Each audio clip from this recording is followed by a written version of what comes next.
how to make a low poly tree. First thing you want to do is open up Blender, add mesh cylinder, change the vertices to 8, tab, and grab this face, pull down GZ, S, Shift Z, pull it in, heat extrude, go up, scale down a little bit. Okay, now we got a base for the trunk. Right click, shade smooth, normals, auto smooth, do 45, mesh, cylinder, grab the top, pull it down a little bit, A, S, Z, scale it, and then just S to scale it out. And now what we're going to do is we are going to grab this face, press S, 0, and now we're getting a little bit better of a base, SZ, okay, pull it up, S, Shift Z, Shift D, Z, scale it down, Shift D, pull up, scale down, Z, GZ I mean, scale down, keep it all close, then we can hold Shift, grab all those, scale down, and we can just scale accordingly. Now we can grab all these, GZ to pull up, scale out.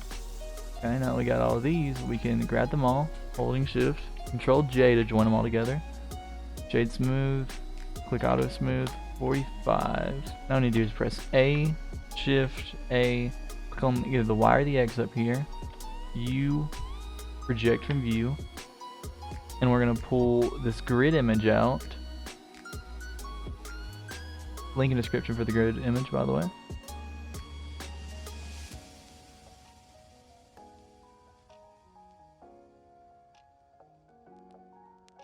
Z, go down to material preview, click on that. We need to go down to this stump into material, so they have the same material. And we're gonna first grab the trunk, go to UV editing, A, grab, scale down, go right here. Go down a little bit more, pull a little bit more up. We got to keep in mind that you're really only going to be able to see this visibly. So, I'm going to grab this, throw a loop cut in there. Shift Z, grab face, grab right here. Z, and just because I want to clean up polys, right click, delete face. Since you won't be seeing that anyways, I'll just save memory. Now we can grab this, scale up, and we're going to grab this, scale it in a little bit, scale it up a little bit, pull down, try to make sure it looks all decent. A, file, export, OBJ, then put it wherever you want. And low poly tree. We go to Roblox Studio, Control I, mesh part. Click on it, F, open, low poly tree. Do you want to move its current location? We could, but I prefer not to here. So now we got this, and then we just need to import the texture, and boom, we have a low poly tree.